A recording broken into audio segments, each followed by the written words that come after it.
Bienvenue à Les Affaires Brassicole, votre balado sur l'entrepreneuriat brassicole du Québec, avec Leonardo Calcagno de Baron Mag. Bonjour tout le monde, ici Leonardo Calcagno des Affaires Brassicole. J'espère que vous allez bien. J'espère que tranquillement, comme moi, vous êtes proche d'être content parce que tout ce qui est barriqué, puis noir, toutes les bières que j'adore sortent là-bas. Puis il faut que je vous avoue, ces jours-ci, j'ai pas bu beaucoup de bière, j'ai bu beaucoup de whisky, puis de rye, des affaires comme ça. Ouais, je suis allé dans ce côté, le côté dark que je reçois des fois, puis j'achète des fois là-dessus. Je sais pas pourquoi, c'est des moments comme ça, quand ça fait chaud, on a besoin de d'affaires plus chaleureuses que ça. Bien sûr, merci beaucoup à tout le monde de vous abonner à Les Affaires Brassicole. Comme toujours, ça continue à augmenter. Comme vous savez, mon rêve, c'est partir de Facebook.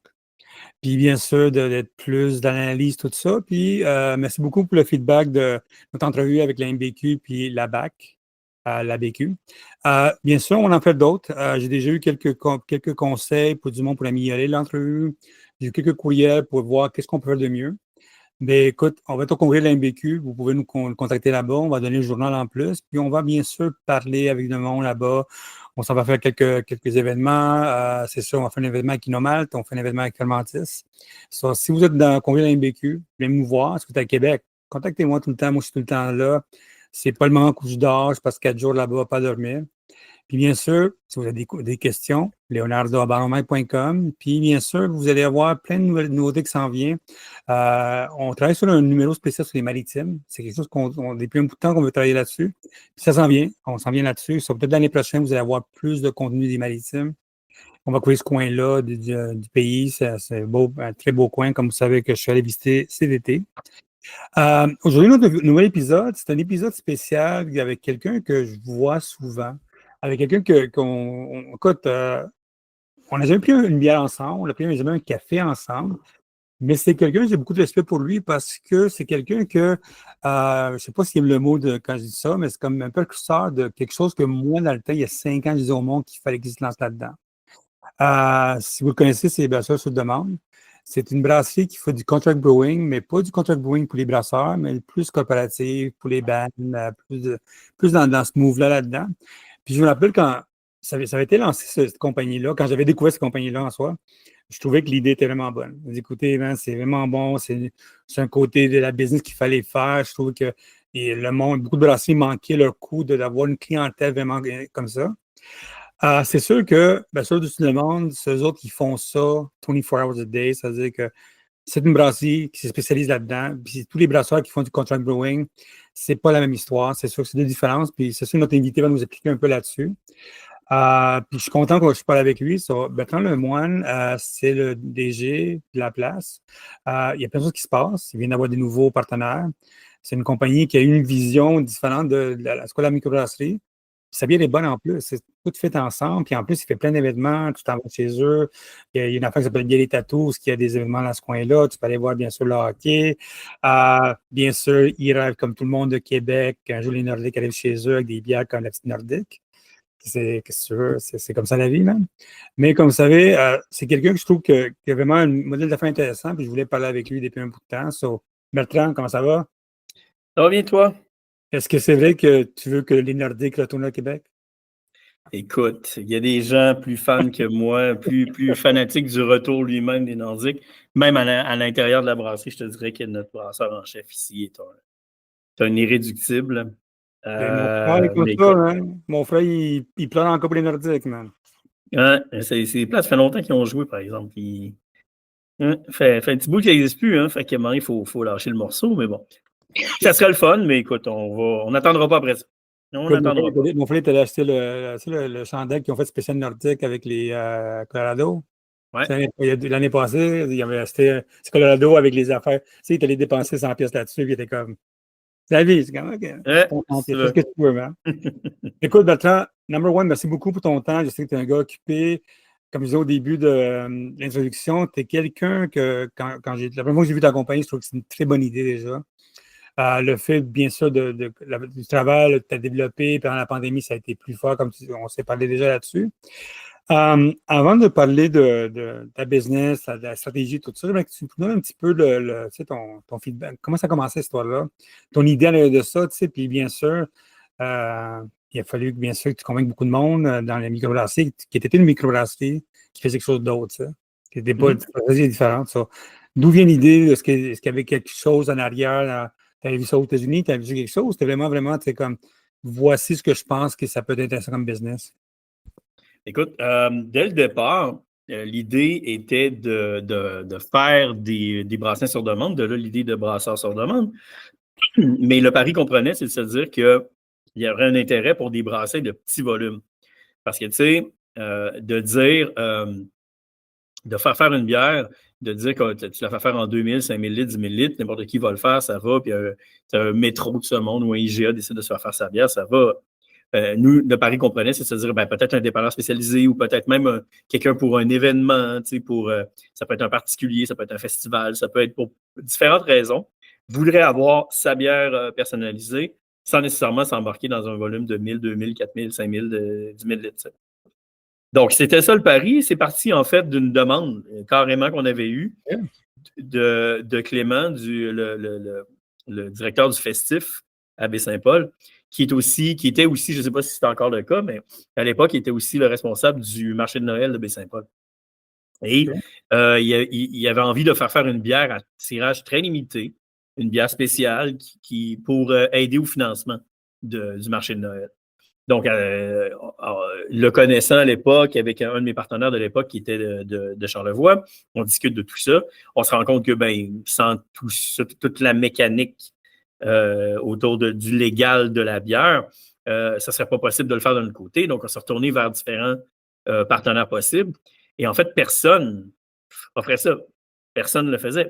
Puis on se disait, écoute, si quelqu'un le demande et que personne ne l'offre, de deux choses là. Ou tu viens de trouver un filon, puis tu es parti pour la gloire et tu vas dominer le monde, ou non, c'est parce que c'est pas payant, fait que personne ne le fait parce que c'est pas payant.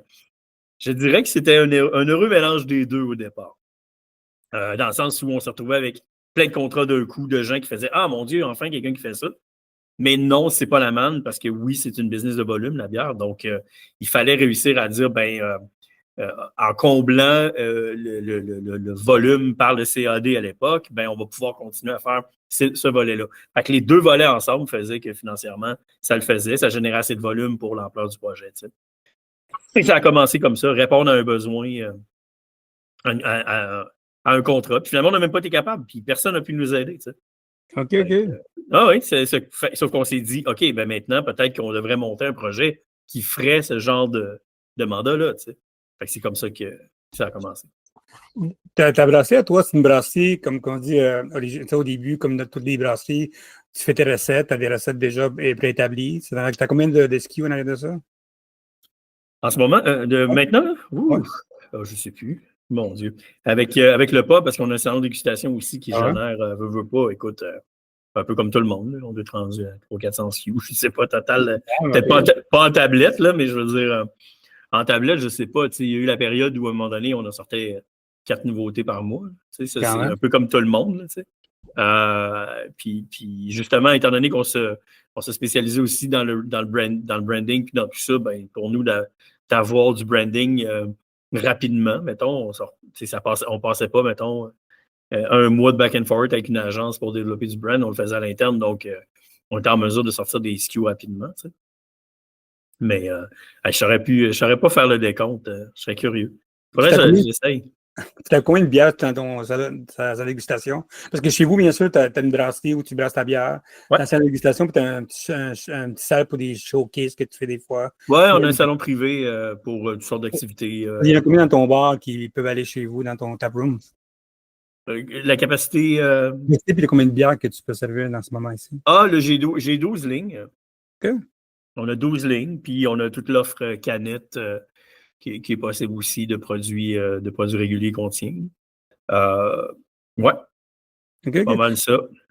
Puis quand tu brasses des bières, est-ce que c'est tout le temps les mêmes bières que toi ou tu développes des nouvelles bières pour dépendre des saisons, pour dépendre des clients, des choses comme ça? On développe, c'est sûr qu'on a notre gamme de base. Des fois, on va développer pour des clients. Des fois, on va faire des tests aussi pour les clients qu'on va finir par offrir. On brasse un test, puis il sert ultimement à une variante au salon de dégustation. On essaie n'importe quoi. Puis des fois, on fait des brassins de 100. 225 litres exclusivement pour le salon. On fait une coupe de fût et that's it, ça sera ça. On s'adapte disons, on va fine-tuner l'offre comme ça pour le salon avec des petits brassins là, qui vont revenir ou pas. Ça, c'est selon. Ça dépend. OK. Ça reste un laboratoire, hein, un brewpub, c'est ça qui est le fun, c'est que tu essaies des trucs, puis quand tu te rends compte que tout le monde est très fort, ben, tu te dis peut-être qu'on pourrait penser à sortir ça à plus grande échelle en canette ou whatever. Comment ça? En fait, comme je te disais au début, c'était une compagnie qui fait du contract brewing pour que ce soit des bands ou des compagnies coopératives, tout ça. Pourquoi tu as gardé le côté aussi de lancer ta propre série de bières? C'est parce qu'on voit tes bières partout. Tu sais, moi, j'en trouve dans mon dépanneur, tout ça. Est-ce que c'était important pour toi de garder le côté qu'on est une brasserie quand même dans notre base, puis faire ça, ou c'était vraiment le côté marketing que tu voulais mettre en place? Écoute, c'est l'ensemble de l'œuvre, puis je pense que c'est important de se diversifier. Tu sais, mettons, dans les dernières années, les gens ont essayé de se diversifier, puis parce que c'est ce qu'on nous disait aussi, mettez pas tous vos œufs dans le même panier, essayez de vous diversifier. Yeah, right. Mais moi, me diversifier, je vais me diversifier dans mon créneau. J'ai pas nécessairement envie de faire des alcools. Tu sais, je veux dire, à un moment donné. Pas de boire, man. Pas d'RTD, man. Non, les 16 heures, je n'y crois pas. C'est correct, je comprends le concept, je comprends pourquoi tu. Mais tu sais, je pense qu'il y a des créneaux en ce moment où on ne sera pas capable de fighter contre les grandes brasseries, fait que ça ne sert à rien. Fait que j'aime autant mieux, tant qu'à ça, d'essayer de ne pas tout mettre mes œufs dans le même panier, mais justement de me diversifier à l'interne de ce que je fais. Fait que, tu sais, de là le privé, tu sais, parce que oui, j'ai le CAD, j'ai le privé, j'ai le salon de dégustation. C'est trois entités, c'est trois business qui roulent l'un et l'autre, mais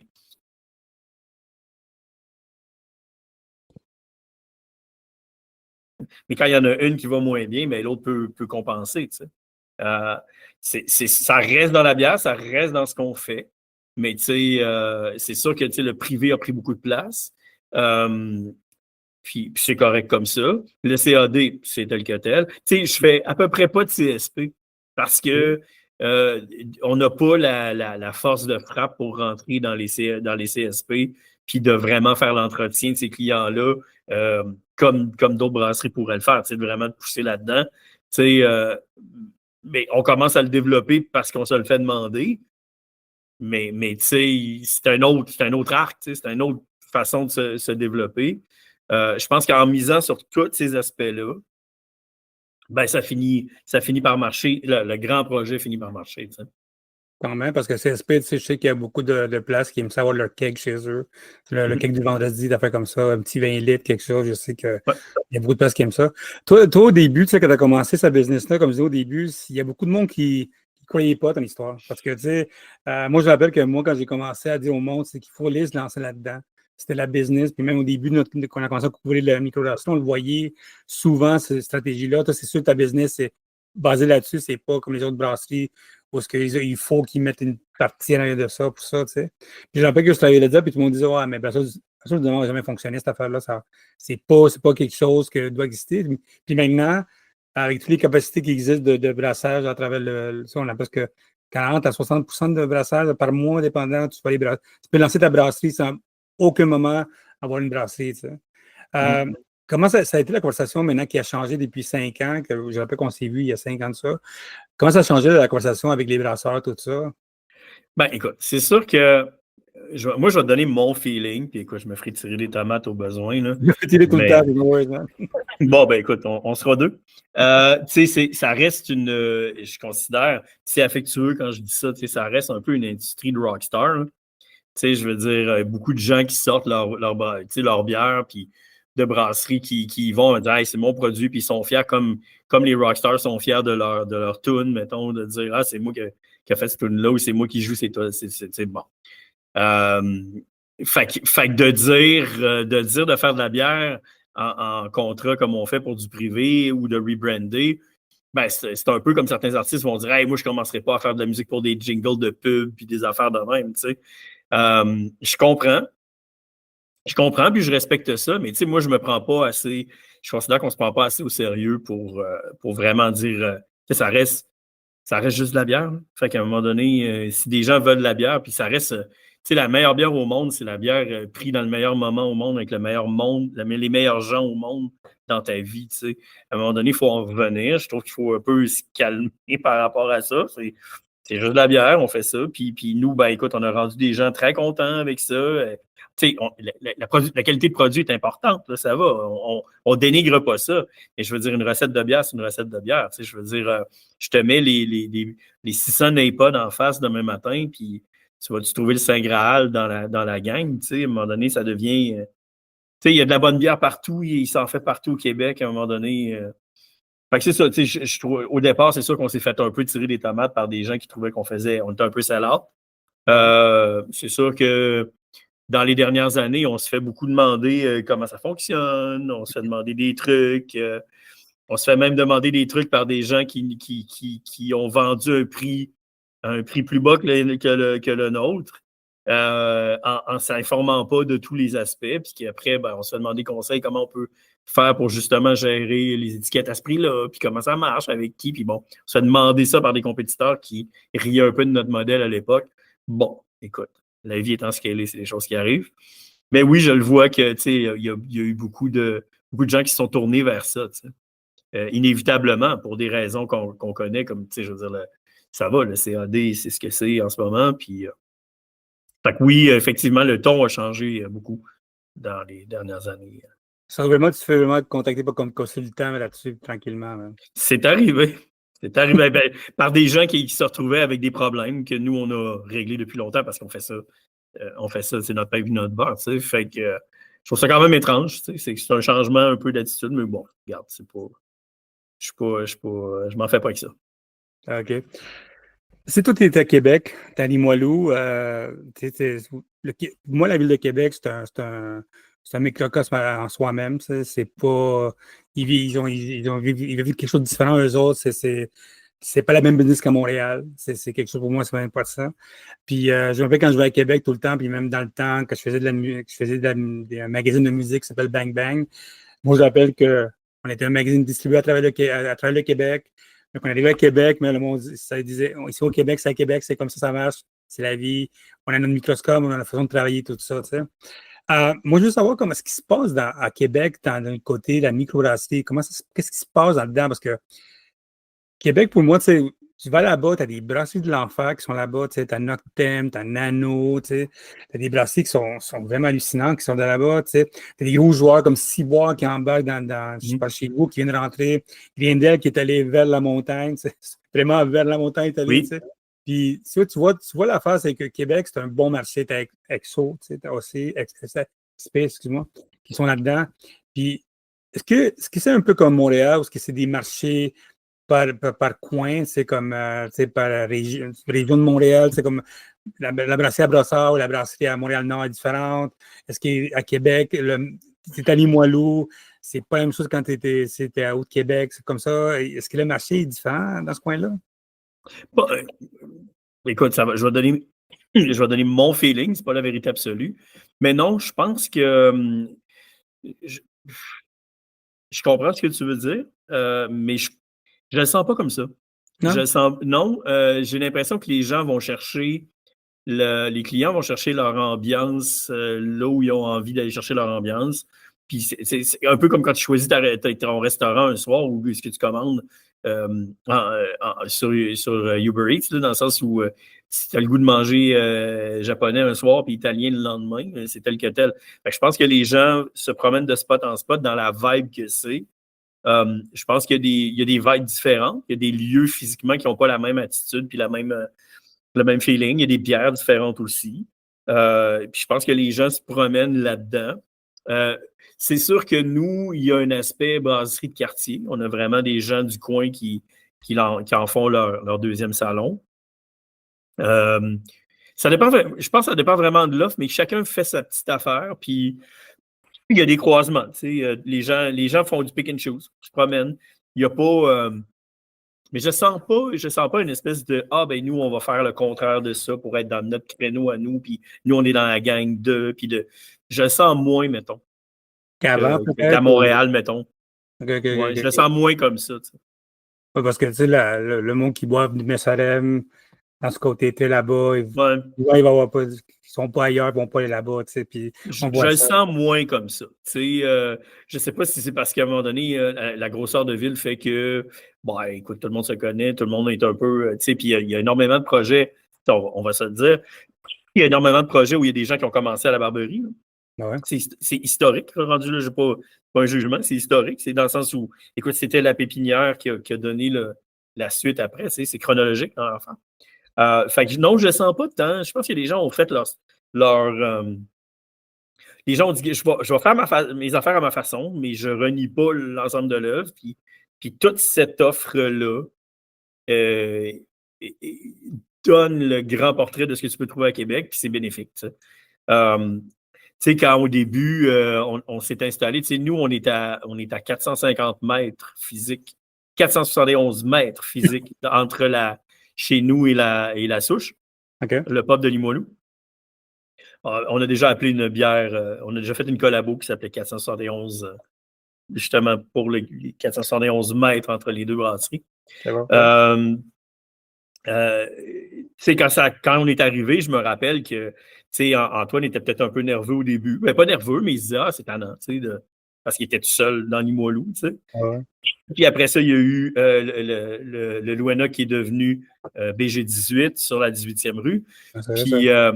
Puis, tu sais, moi, je voyais ça hyper positivement parce que je me dis, tu sais, là, avant que ça existe, les gens se disaient, bon, on va-tu dans Saint-Roch, /Saint-Sauveur, ou on va à la souche, tu sais. Là, ben, tu pouvais dire, on va-tu dans Saint-Sauveur ou on va dans Limoilou? Parce que tu pouvais décider d'en faire 3 dans la soirée, tu sais. OK. Tu commences à une, tu vas souper à l'autre, puis tu refinis à l'autre, tu sais.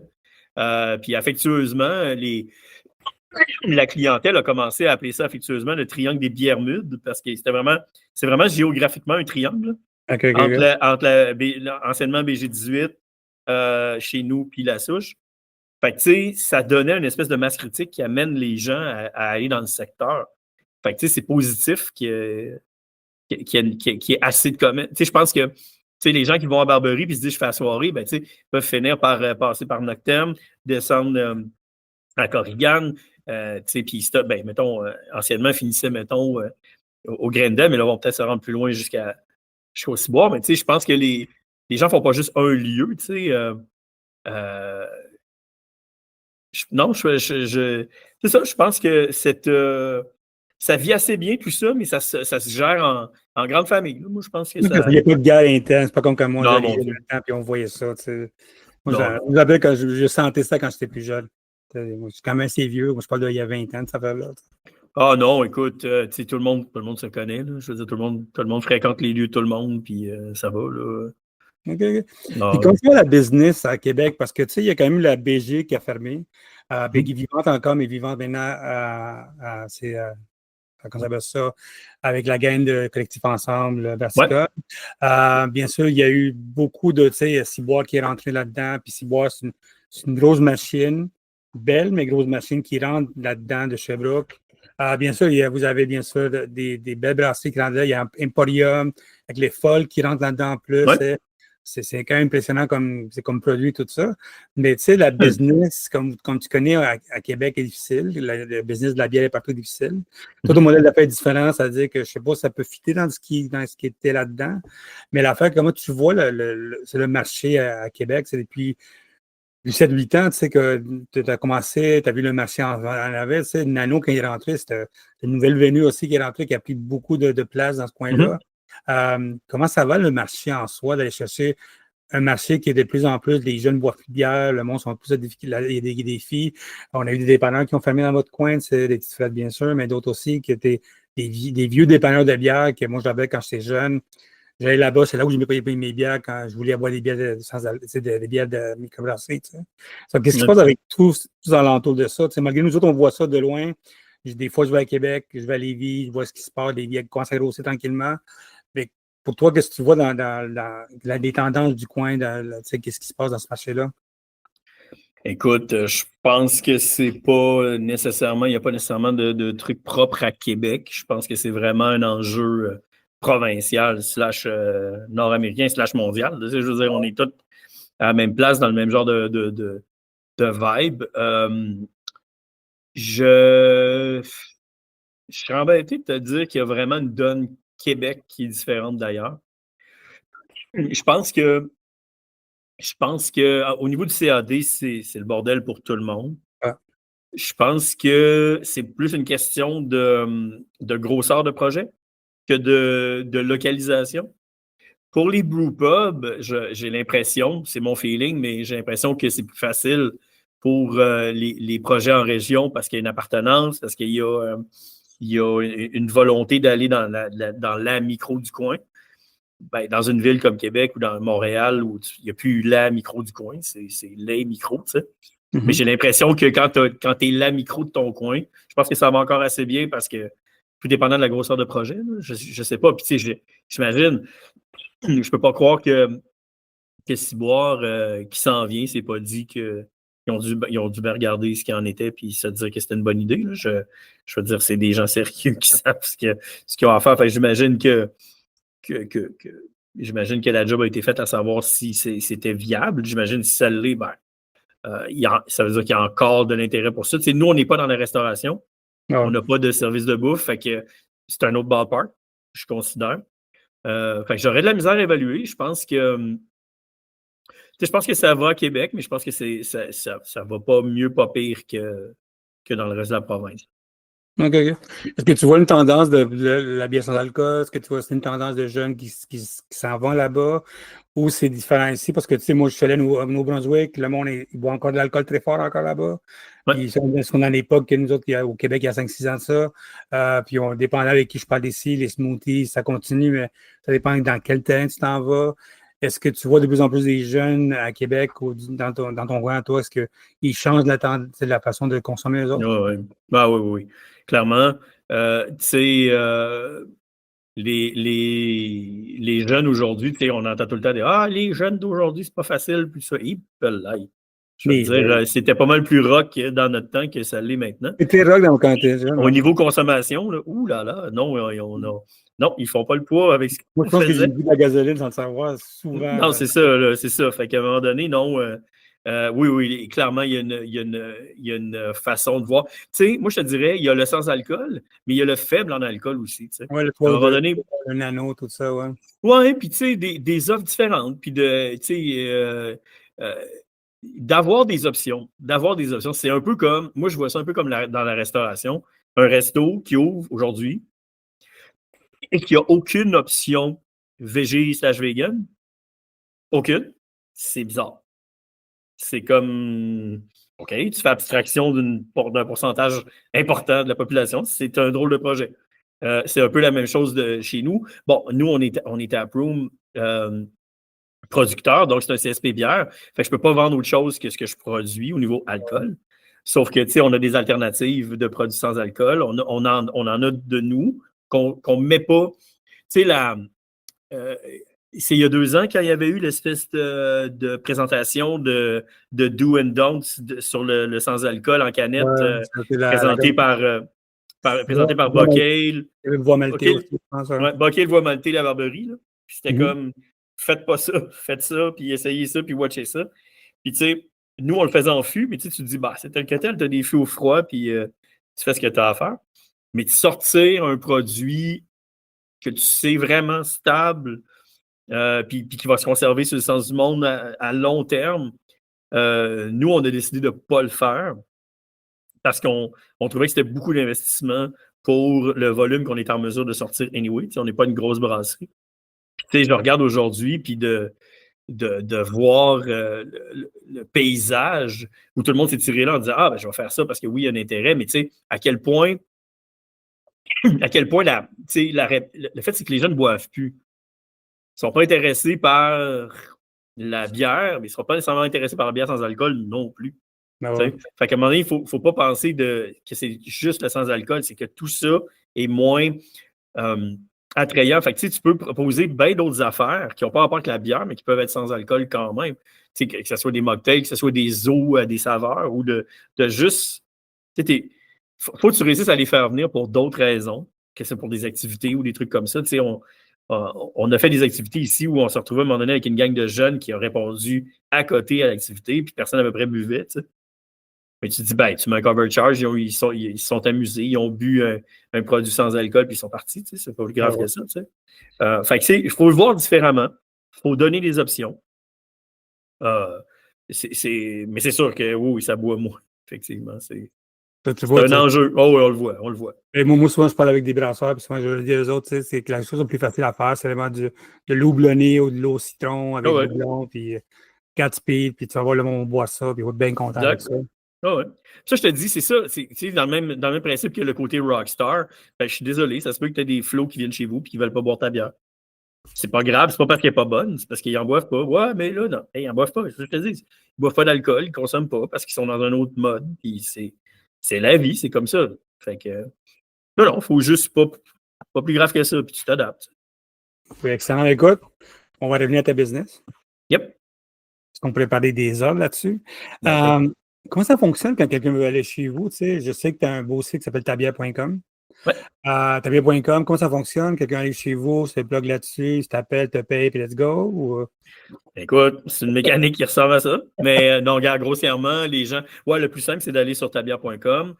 Il y a quelques lignes à remplir qui nous donnent, qu'on reçoit, puis que ça nous permet de recontacter le client après. Ça donne une idée un peu des volumes, puis des temps de quand est-ce que qui veut quoi, mettons, puis à combien. Puis bon, les gens peuvent poser des questions sur la mécanique, puis tout ça. On les rappelle. On discute en gros des possibilités, des forfaits, comment ça peut marcher. Dépendamment si c'est une bière complètement faite sur mesure ou si c'est une bière déjà existante qui est personnalisée au niveau du look. Après ça, ça dépend des projets. Des fois, les gens disent, écoute, moi, je veux juste une blonde de soif, quelque chose de simple, ou je veux une IPA. Mon beau-père, il aime l'IPA, c'est ce qu'on va faire. Bon, OK, parfait. Des fois, par exemple, il y a des compagnies qui vont vouloir, par exemple, 4 produits différents, faire un 4-pack assemblé. Ben là, on commence à jaser un peu plus de dire, mais qu'est-ce qui vous intéresse? Vous voulez aller vers quoi? Fait que là, on est plus dans le mode, venez faire un tour, on va faire des dégustations, tu sais. Fait qu'on offre le service de dégustation pour expliquer un peu qu'est-ce qui peut être quoi, puis amener, puis faire un choix, puis aiguiller les gens vers un choix. Puis à partir de là, écoute, c'est un délai d'à peu près 3 semaines, grossièrement, si la bière est disponible, évidemment. Entre le moment où on en a parlé puis le moment où tu reçois ta bière étiquetée, tout selon ce que tu attendais. C'est un clé en main. Ton Noël doit être difficile pour ton Noël maintenant. C'est une grosse période. Ah ouais, c'est le mois d'octobre jusqu'à maintenant, tu as fait ça en fin, cette affaire-là, man. C'est une grosse période. Écoute, c'est correct. On aime ça, les grosses périodes. Ben oui, c'est ça. On est là pour ça. Puis vous autres, c'est ça l'affaire, c'est comme je disais au début, tu peux faire ta bière à mesure, c'est-à-dire que tu arrives avec ta recette, tout ça, ça se fait? Oui. Écoute, au départ, moi, c'est ça que je voyais le plus. Puis j'espérais avoir ce genre de projet-là complètement unique pour des raisons. Parce que, tu sais, d'avoir ta bière, mettons une IPA, tu sais, même dire, le houblon, oui, tu mets ton autre houblon parce que tu veux celui-là plus que celui-là, tu sais, c'est comme, oui, à un moment donné. Il y a une fois, on s'est retrouvé avec un projet où c'était le 40e anniversaire d'un gars.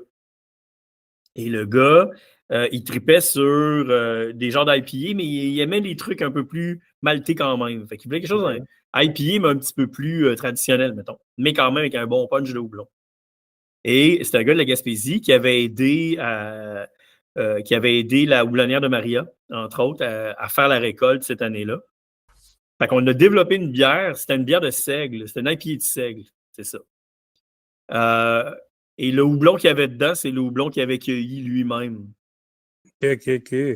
Ça, on commence à jaser, tu sais. Fait que le gars, il a sa bière, puis c'est le houblon qu'il a cueilli lui-même qui est dedans, tu sais. Ça, je trouvais ça drôle. J'aime ça, ce côté-là de dire, là, il y a vraiment quelque chose d'unique. Fait qu'il y a vraiment un sentiment de dire, c'est pas une bière générique X, Y, ça a été fait pour moi, selon ce que j'aime, puis en plus, il y a un peu de moi là-dedans, j'ai un peu travaillé dedans, tu sais. C'était un cadeau surprise qu'il a reçu à ses 40 ans, puis tu sais, tout le monde s'était engagé pour une caisse. Fait que, voilà, tu sais, mettons, t'es une quarantaine de chums, tu y vas, puis chacun se prend une caisse, puis pour passer pendant l'été, voilà, c'est pas plus long que ça, t'sais. Quand même, c'est quand même beau, tu sais. Est-ce que tu vois de plus en plus des compagnies ou des bands, c'est comme Inimétrique, on se parlait de ça. Ouais. Est-ce que tu vois c'est de plus en plus du monde qui vont vers cette façon de travailler? la bière, de plus en plus, il y a comme 5 ans de ça, la bière, la microbrasserie. C'était connu, mais c'est pas si connu. Le monde, c'est comme les tatous maintenant, tout le monde a goûté à ça. Ouais. Tout le monde en veut. C'est un beau petit cadeau à donner, blablabla. Moi, j'en reçois plein de cadeaux dans le temps du mois d'octobre jusqu'à janvier, j'en reçois des bières personnalisées. Tu sais. Est-ce que tu vois de plus en plus que c'est une stratégie de compagnie de plus en plus avec la pandémie qui est arrivée, tout le kit? Oui. Écoute, oui, il y a clairement, c'est une façon de véhiculer ton image, puis, tu sais, ça reste le fun pour des gens qui consomment de la bière, de recevoir de la bière. Oui, tu sais, on se concentre beaucoup sur la baisse de la clientèle, mais tu sais, ça reste une baisse que tu dis, mettons, OK, il y a une baisse, mettons, de 5%, ou tu sais, je comprends, c'est tannant, on n'aime pas ça, mais moi, je la sens beaucoup ciblée dans des groupes. OK. Mais dans le sens où, tu sais, justement, les jeunes consomment moins. Fait que je serais curieux de voir le pourcentage global de baisse. Il est à quel point dans les jeunes, à quel point dans les strates, tu sais. Qui a arrêté de consommer le plus, tu sais. Mais je regarde, nous, dans certains créneaux, il y a des compagnies qui nous achètent à chaque année puis qui n'arrêteront pas, là. Parce que leur créneau, c'est des gens qui aiment la bière puis qui continuent. Puis, je te dirais, encore plus intéressant, ce que j'avais comme pas prévu, c'est que depuis l'inflation dans les 2 dernières années où tout commence à être cher, tu sais, le CAD, il est tombé, entre autres, parce que il y a plein de raisons, là. Mais une des raisons, c'est que tu arrives à l'épicerie et tu dois faire des choix, là. Fait que quand tu arrives avec la livre de beurre à 8 piastres, il faut que tu commences à faire des choix. Puis si tu es capable de t'acheter une canne de bière qui fait un job à 4 piastres, ben, tu ne prendras pas celle à 8. Puis avant, ça te dérangeait moins. Puis c'est normal, c'est correct. C'est pas une question de qualité de produit. C'est qu'à un moment donné, tu te dis, ben, je dois faire un choix. Fait que, tu sais, je vais mon resto parce que les restos sont rendus chers. Est-ce que c'est de la faute des restos? Est-ce qu'ils abusent? C'est pas ça le point. La question, c'est trop cher, je n'y vais plus. Je n'y vais plus. Tu sais? Fait que dans cette optique-là, donner un cadeau de bière de micro en ce moment, ben, il y a des gens qui aimaient la bière de micro, mais qui ne se la payent plus. Qui, là, vont recevoir un cadeau de bière de micro comme ils achetaient dans le temps. Fait que ça devient, c'est comme si la valeur ajoutée du produit de micro est encore plus élevée qu'il était. Je ne sais pas si tu comprends ce que je veux dire. Parce que tu disais, bah, j'en ai tout le temps dans le frigidaire, c'est tel que tel. Là, tu en as moins. Là. Mettons que tu es rendu avec l'anneau compliment. Fait que là, tu te dis, ben, hey, je viens de recevoir un 4-pack de micro que j'aurais le goût de m'acheter encore. Mais globalement, j'y vais plus parce que je ne vois plus d'industrialiser parce que c'est trop cher ou je m'achète une canne de trucs que j'aime ou une bouteille d'une affaire précise. Que je connais, puis, ouais. Puis une autre affaire à rabais, entre guillemets, ou à prix moins élevé, mettons. T'sais. Ouais, tu sais, il y a quelque chose que je ne sais pas si tu vas en parler, tu sais. Quelque chose de conseil que tu donnerais à des compagnies qui se lancent dans le contract brewing? Parce que l'affaire, c'est que le contract brewing, ça cannibalise beaucoup les clients. Number one, parce qu'on parle de côté coopératif, c'est des bières pour d'autres mondes comme ça, tu sais. Qu'est-ce qui se passe avec tout ce qui se passe? Quelle sorte de conseils tu peux donner aux gens, tu sais? Parce qu'on t'appelle pour la consultation, c'est plate, tu sais. Qu'on t'appelle parce que, tu sais, c'est la vie, moi aussi, on m'appelle pour ça. On connaît des affaires qui se passent depuis un bout de temps. Quelle sorte de conseils tu donnerais à des compagnies de peut-être pas se lancer à 100% là-dessus, 80% là-dessus? Je sais qu'il faut payer les impôts, il faut payer des dettes de banque, il faut payer plein d'affaires de ça. Mais quelle sorte de conseils tu vois, ton recul à toi, de voir qu'est-ce qui se passe dans l'industrie? Écoute, mon conseil, il va être simple. Si tu fais ça et que ça ne te tente pas, fais-le donc pas. Tu sais, je veux dire, ça va paraître. Tu sais, je veux dire, ça va paraître que tu n'as pas le goût, puis que tu vas botcher, puis que tu vas. On va sentir que tu te fais chier avec ça, mais que tu le fais justement parce qu'il faut payer le loyer. Ben, fais-le pas. Trouve autre chose, je sais pas. Je comprends que. C'est parce que c'est ça le problème, c'est que, tu sais, ça nuit. Un peu comme quand je te parlais tout à l'heure du sans-alcool, quand la Voie Maltais, Bockel puis la Barberie nous avaient présenté une espèce de cahier de charges sur le sans-alcool, c'est qu'ils se sont sentis le besoin de le faire pour arrêter le carnage chez les tablettes. Parce qu'il y a plein de monde qui faisait n'importe quoi. C'est vraiment pas bon en plus. Ben, c'est parce que c'est pas bon pour personne. C'est que ça casse l'industrie.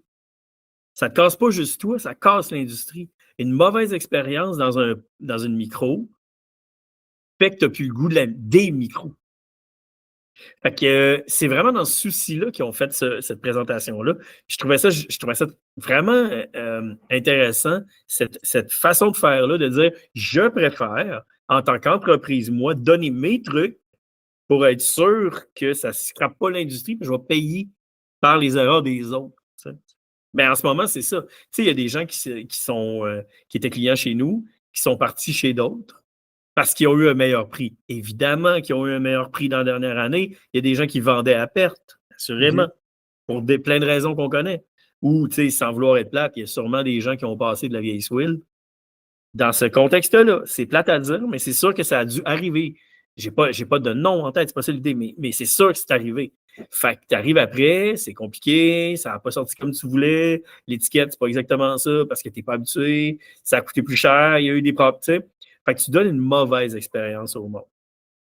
Fait que de faire ça, c'est pas bon pour toi, c'est pas bon pour l'industrie, c'est pas bon pour le client que tu as servi, c'est pas bon parce que lui, il va donner ça à ses clients à lui ou à ses fournisseurs, puis c'est une mauvaise expérience, tu sais. Fait que va pas là si ça te tente pas. Tu sais, nous, quand même, je te dirais que je voulais pas le faire. On s'appelle Brasseur sur demande. C'était ça le projet. Fait que oui, ça nous tentait de faire ça. Pour plein de raisons, tu sais. Puis on a commencé il y a 7 ans. Puis, tu sais, le CAD, ben, ça allait, ben, tout était facile. On n'a pas commencé à faire ça parce qu'il fallait payer le loyer. On a toujours fait ça. Fait que moi, c'est le plus gros conseil que je donnerais. Trouver une autre solution. C'est parce que ça va casser le marché. Ça va donner des mauvaises expériences parce qu'il y a des gens qui nous ont, comme je te disais, qui sont partis avec d'autres brasseries, qui sont revenus nous voir après une mauvaise expérience. Au moins, ils ne se sont pas dit « Hey, fuck, je ne fais plus jamais ça de la bière. C'est de la merde, c'est tout croche, puis ça ne m'intéresse pas. » Ils sont revenus nous voir au moins. C'est pas pire. Mais c'est sûr que c'est ça. Je pense qu'il faut faire attention à l'industrie en ce moment. Donner une bonne expérience dans tout pour que tout le monde ensemble, que tout le monde fasse ça dans toutes les sphères pour se relever. Parce que, tu sais, on paye collectivement pour ce qu'on a fait collectivement en ce moment, mettons, dans le CAD, là. Tu sais, tout le monde a à se regarder dans le miroir pour dire, tu sais, autant les détaillants que les distributeurs que les brasseries, on a tout à se regarder. On a créé un monstre qui venait avec une demande, puis on a géré comme on a pu, selon moi. Puis il y a eu du mauvais là-dedans, puis aujourd'hui, ben, on en paye les conséquences aussi. Tu sais, ça, c'est une constatation que j'ai souvent avec des brasseurs, mais souvent en sacré, nous autres. Et moi, je pense que tu as raison. C'est quelque chose qu'il faut penser beaucoup, puis il faut penser pour la continuité de l'industrie. Ben oui. Il faut que ça soit bien. Si quelqu'un boit des bières brouillon, puis quelqu'un qui n'est pas habitué va dire OK, c'est quelqu'un qui boit de la bière sans la microbrasserie depuis longtemps, ils peuvent comprendre que des fois, des bières ne sont pas bonnes. Mais quelqu'un qui rentre et qui met 5 piastres là-bas, quand tu peux boire 3 bières de Molson pas cher, puis tu veux dépenser 5 piastres pour dans une microbrasserie, puis il n'y a pas bonne expérience, c'est sûr que ça va faire mal. Tu sais, je pense que ce qui a cassé tout d'un coup comme ça, c'est que, tu sais, quand tu arrives chez le détaillant, tu payes 7,99 plus taxes plus consigne pour un truc qui a 8 mois dans le corps, qui n'a pas été ramassé par le distributeur, qui a collé là. Je ne mets pas la faute à personne, mais ce que je dis, c'est que c'est ça que ça donne. Ça donne que quelqu'un s'est acheté une canne à 7,99 plus taxes plus dépôt, puis que la bière est plus bonne parce que ça fait trop longtemps qu'elle est là. Elle est trop chère, puis plus bonne. Fait que, qu'est-ce que tu fais dans ce temps-là? C'est quoi ta réaction? Jamais. Puis tu laisses tomber. Ou tu retournes vers tes valeurs sûres, puis that's it. T'essayes plus rien. C'est ça qui a fait. C'est ça qui est arrivé. Puis tout le monde a sa part de responsabilité là-dedans. T'sais. Les détaillants qui ont loadé, les distributeurs qui ont fait du dumping, les brasseries qui ont trop produit. Tout le monde a à se regarder dans le miroir. T'sais. Mais ceux qui ne sont pas prêts à se dire qu'ils ont une part de responsabilité, moi, je trouve que c'est un peu malhonnête. T'sais. On a tous à se regarder là-dedans. T'sais. Est-ce que tu penses que il faut qu'on retourne vers le côté de donner une microbrasserie comme avant? Vraiment comme être une microbrasserie, c'est-à-dire retourner avec notre quartier, notre coin, notre bière. Si on se développe plus à dehors de notre quartier, c'est parce qu'on a une capacité de bien, quand ça s'appelle ça, de bien développer sa clientèle, de s'occuper comme ça. Est-ce que tu penses que il faut qu'on revienne en arrière un petit peu? Comme tu dis, il faut se regarder un peu l'erreur qu'on a faite et dire OK, t'es une bière de brasserie du quartier, va là-dedans, continue comme ça, check, t'es vraiment. C'est vraiment que ta bière, souvent à Montréal, non, peut-être non, il faut que tu retournes dans ton coin. Tu sais, En fait, c'est pas de savoir s'il faut qu'on fasse ça, c'est que c'est ça qui va arriver. C'est déjà ce qui arrive. Ouais, je En vois fait, déjà. c'est qu'on a le problème, c'est qu'on a vécu une bulle d'exception.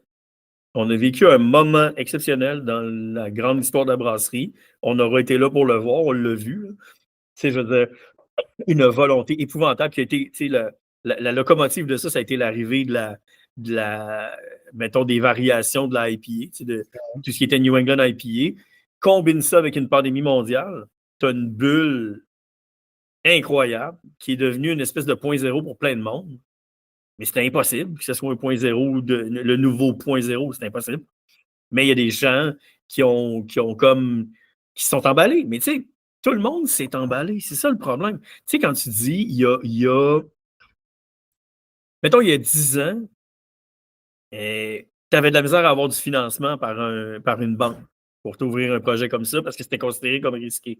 Puis que 5 ans après, c'est BMO, je pense, qui faisait une pub où appelez-nous pour vos projets de compagnie. Puis précisément, tu voyais quelqu'un lâcher sa job pour devenir brasseur. Dans leur pub télé. Hey, faut-tu que ça ait changé comme mentalité? Sauf qu'à un moment donné, ces banques-là, là, qui disaient ouais, tu disais, ouais, t'as peur. Oui, mais non, là. Tu sais, tout le monde s'est emballé. Tout le monde s'est emballé, tu sais. Mais c'est sûr que ça allait finir par péter ce bulle-là. C'est sûr. C'était une croissance incroyable, tu sais, pour tout le monde. Fait que, tu sais, on se félicitait de le vivre, oui, mais là, c'est retour à la base. Tu sais, c'est retour, c'est la fin de la récréation. Tu sais. Fait que oui, ça va redevenir ce que c'était parce que ça n'a pas le choix. Tu sais, puis parce que là, de toute façon, quelqu'un qui est à Québec ou tu sais, quelqu'un qui est à Montréal, qui a une petite capacité de production, ou quelqu'un qui est à Sherbrooke, qui va représenter concrètement, qu'est-ce qui va donner le goût à quelqu'un à percer, d'acheter sa bière? Tu sais, il ne le connaît pas, il n'y a pas d'appartenance, il n'y a pas de raison. Si c'est pas un gros brand, mettons, qu'il y a de la pub à côté à la Bud, ben pourquoi tu achèterais cette bière-là? Tu sais? À l'époque, la raison, c'était parce que je veux tout essayer. Puis tout le monde achetait tout. Mais là, c'est plus le cas. Ça revient à une consommation normale. C'est-à-dire, ben, je vais vers. Je me base un peu sur la vibe globale. Je n'achète plus tout comme ça, démesurément en folie pour gérer mon anxiété de confinement. À un moment donné, c'est comme, voyons, c'est sûr que ça allait finir par revenir. Fait que, en ce moment, ce qui marche bien, c'est les micros dans leur milieu naturel qui se font connaître pour plein de raisons, que les gens disent « Ah, ben oui, c'est le lieu que je fréquente, je vais acheter ça. » Je veux dire, ça prend un sentiment d'appartenance. Puis la façon la plus simple de le faire, c'est avec la proximité de tes clients. T'sais. Fait que ça va redevenir faire ça. Ça n'aura pas le choix. Faut être fort dans son bastion. Ça a toujours été ça. Ça le devient encore plus. C'est comme un retour normal aux choses. T'sais. Selon moi, mais écoute. Non, moi aussi, moi, je trouve aussi que le cercle revient normal. Ben oui. Toutes les économies, c'est comme ça. Quand j'étais en économie, c'est un retour tout le temps du balancier normal. Parce que, tu sais, j'entendais des gens à un moment donné dire, tu sais, parce que, mettons, on se plaint en ce moment, là, tu sais, de tout ce qui se passe, puis c'est compliqué, puis que tout ça. Mettons, là, tu t'installes avec une brasserie, là, tu prends un verre, en tant que brasserie, tu t'installes, puis tu prends un verre, mettons, avec un gars qui vend des chips. Okay? Fait que là, il te demande comment ça va, ton industrie. Ah, ça va mal, qu'est-ce qui se passe? Ah, ben là, c'est rendu qu'il faut faire notre marchandisage. Ouais. Puis là, il faut se battre pour notre espace tablette. Ouais, mais encore. Je veux dire, c'est normal. C'est normal ce qu'on est en train de vivre. C'est juste qu'on n'a tellement pas été habitué à ça. Dans l'alimentaire, c'est ça. Là, on commence à vivre la base de l'alimentaire. T'sais? Mais là, on capote parce qu'on fait, ben voyons donc, ça se peut pas. T'sais, ben oui, mais c'est ce qu'on avait avant qui se pouvait pas. T'sais? Comme quand il y a eu l'arrivée des conventions de bouteilles. Tu sais, je veux dire, ça coûtait moins cher de tirer tes vides dans le fleuve que de les laver ou d'en racheter de la neuve, que d'en racheter de la neuve. Fait que tu dis, ben, je vais laisser faire mes bouteilles, mais ça n'a pas de bon sens, on ne peut pas faire ça. Tu sais? Fait qu'on a vécu une période où tout était facile. C'est ça l'affaire.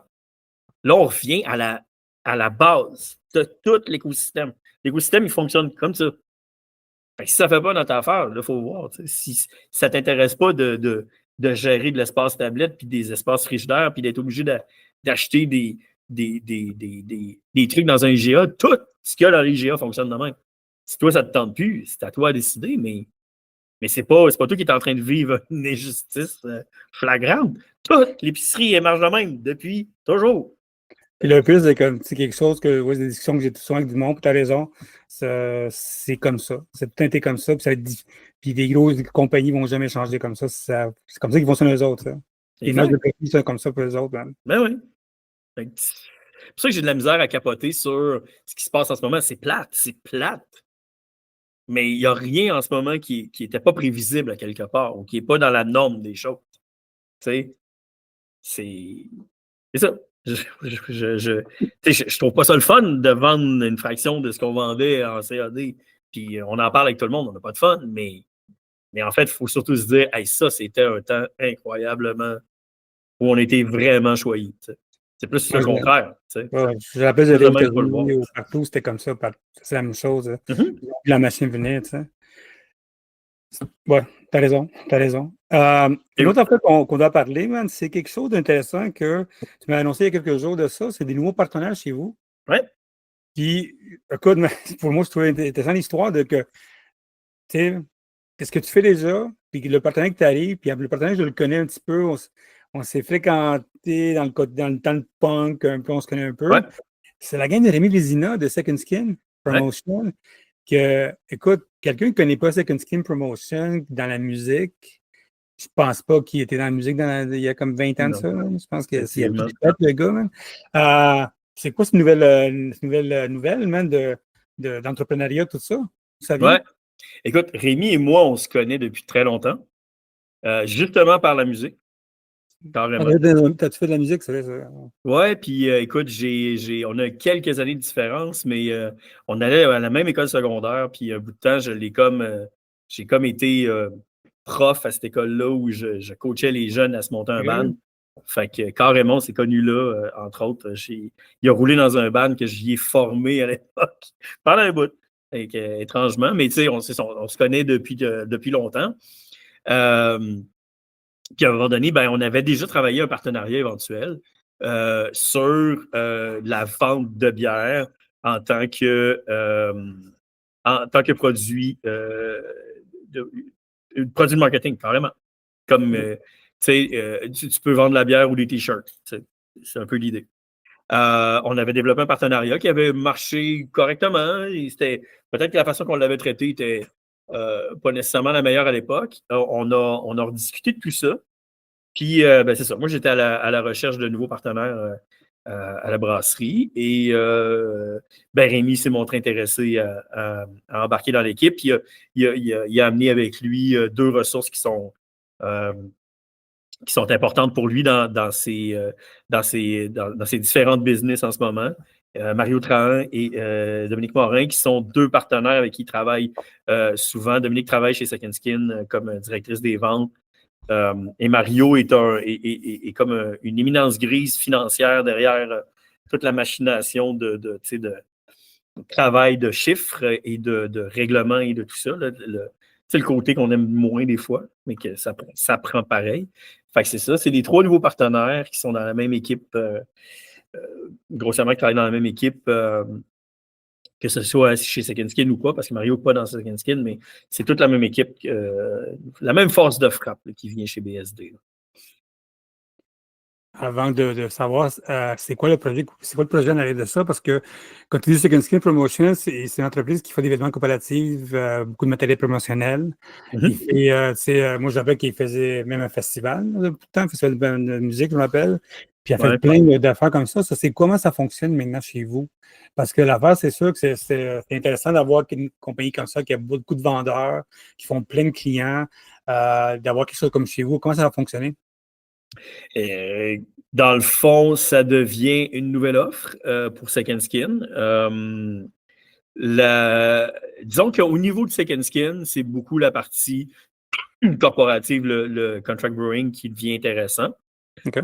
Parce que comme on disait, ben écoute, des gens qui disent, mettons, j'ai besoin de t-shirts pour mon tournoi de balle cet été, tu as besoin de t-shirts de ci, de ça, ben écoute, veux-tu ta bière aussi avec ton tournoi brandé, tu sais. Fait que nous, c'est qu'ils nous passent la POC après pour pour travailler en tant que comme une agence de représentation. Ça, maintenant, ça veut dire que vous allez, quelqu'un peut avoir de la bière, plus d'événements, tout ça en même temps. Ça passe par nous. C'est juste que ils deviennent un véhicule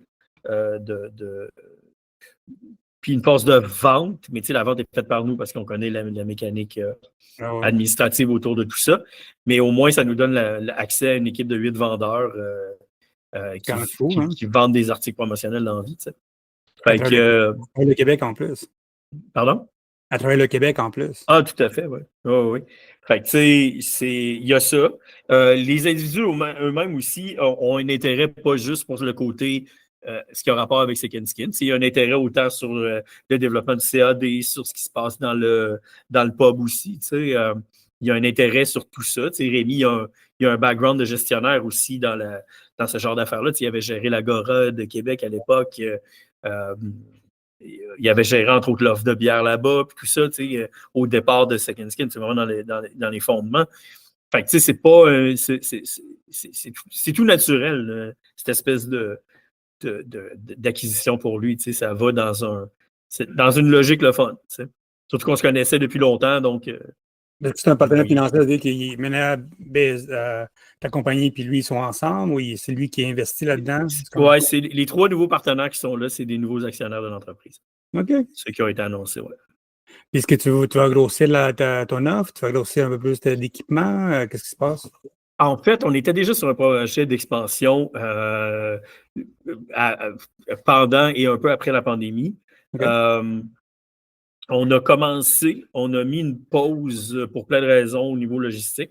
Mais une des premières choses qui est à faire, c'est de finir cet agrandissement-là. Parce que, il faut comprendre que BSD, depuis le début, a toujours eu besoin de faire affaire avec de la sous-contractance parce qu'on n'arrivait pas à fournir les volumes qu'on devait fournir.